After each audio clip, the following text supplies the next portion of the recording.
സുന്ദരീസ്, ഇന്നത്തെ shaving day ആണ്. ഞാൻ 2 ആഴ്ചയിലൊരിക്കൽ അങ്ങനെയൊക്കെയാണ് ചെയ്യലുള്ളത്.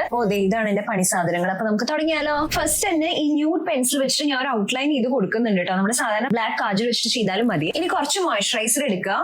എന്നിട്ട് നെറ്റിയിലും ഐബ്രോസിന്റെ ഈ താഴെയുള്ള ഭാഗത്തും ഞാൻ മുഖത്ത് ഷേവ് ചെയ്യണ്ടേ, അതുകൊണ്ട് ഇവിടെ ഒന്ന് നന്നായിട്ട് നല്ല തിക്കായിട്ട് തന്നെ അപ്ലൈ ചെയ്ത് കൊടുക്കുന്നുണ്ട് കേട്ടോ. ഇനി വലിയ ഫേസ് റേസർ ഉപയോഗിച്ചിട്ട് നമുക്ക് നെറ്റിയിലും അതേപോലെ തന്നെ കവളിന്റെ ഭാഗത്ത് വേണമെങ്കിൽ അങ്ങനെ, അതേപോലെ അപ്പർ ലിപ്സിന്റെ ഭാഗത്ത് അങ്ങനെ വളരെ ജെന്റിൽ ആയിട്ട് കേട്ടോ ഒന്ന് ഷേവ് ചെയ്ത് കൊടുക്കാം. ഇനി നമുക്ക് ഈ ഐബ്രോ റേസർ എടുക്കാം കേട്ടോ. ഇത് വെച്ചിട്ട് വേണം നമുക്ക് താഴത്തെ ഈ ഹെയർ ഒക്കെ കളയാൻ വേണ്ടിയിട്ട്. മറ്റേ വലിയ റേസർ വെച്ചിട്ടാവുമ്പോൾ ചിലപ്പോൾ നമുക്ക് അത്ര കറക്റ്റ് ആയിട്ട് കളയാൻ പറ്റിയെന്ന് വരില്ല. ഇത് ഭയങ്കര അടിപൊളിയാണ് കേട്ടോ. താഴത്തെ ഹെയർ ഒക്കെ നല്ല അടിപൊളിയാക്കി കളഞ്ഞ് നമുക്ക് ഐബ്രോസിന് നല്ല ഷേപ്പ് വരുത്തിക്കാനായിട്ട് ഹെൽപ്പ്. ഇനി നമുക്ക് ഈ വരച്ചിരിക്കണമെന്ന് തുടച്ചു മാറ്റാം കേട്ടോ. ഒരുവിധം സെറ്റ് ആയിട്ടുണ്ട്. എന്നാലും എക്സ്ട്രാ അവിടെ ഇവിടെയൊക്കെ ഓരോന്ന് നിൽക്കുന്ന ഈ പ്ലക്കർ വെച്ചിട്ട് പറിച്ചെടുക്കാം കേട്ടോ. ഈ സിസേഴ്സ് വെച്ചിട്ട് എക്സ്ട്രാ ഉള്ളതും കട്ട് ചെയ്യാം കേട്ടോ. കഴിഞ്ഞു. ഇപ്പൊ പെർഫെക്റ്റ് ആയിട്ടില്ലേ? ഇല്ല, പെർഫെക്റ്റ് ആയിട്ടില്ല. കാരണം എന്താ വെച്ച് കഴിഞ്ഞാൽ എന്റെ 2 ഐബ്രോസ് 2 തരത്തിലാണ് ഇരിക്കുന്നത്. എന്റെ മാത്രമല്ല കുറെ പേരുടെ അങ്ങനെയാണ്. നമുക്കത് ഒരേപോലെ ആക്കിയെടുക്കാനൊക്കെ ഭയങ്കര പ്രയാസമാണ്. എന്റെ അങ്ങനെ ഒരേപോലെ തോന്നുന്നുണ്ടെങ്കിൽ അതങ്ങനെ എഴുതിയെടുക്കുന്നതുകൊണ്ടാണ്. ഇപ്പൊ ഞാൻ എഴുതിയിട്ടില്ല. ഇതാണ് എന്റെ ഒറിജിനൽ ഐബ്രോസ്. അപ്പൊ അവിടെ ഒരു ഗ്യാപ്പ് ഒക്കെ കാണാം. എന്തായാലും ഐബ്രോസ് പുറത്തുപോയി ത്രെഡ് ചെയ്യാൻ സമയമില്ല, നമുക്ക് തന്നെ ചെയ്യണം എന്നാണെങ്കിൽ ഈ ഒരു സെറ്റ് മേടിച്ചു വെച്ചോളൂ കേട്ടോ. നമുക്കത്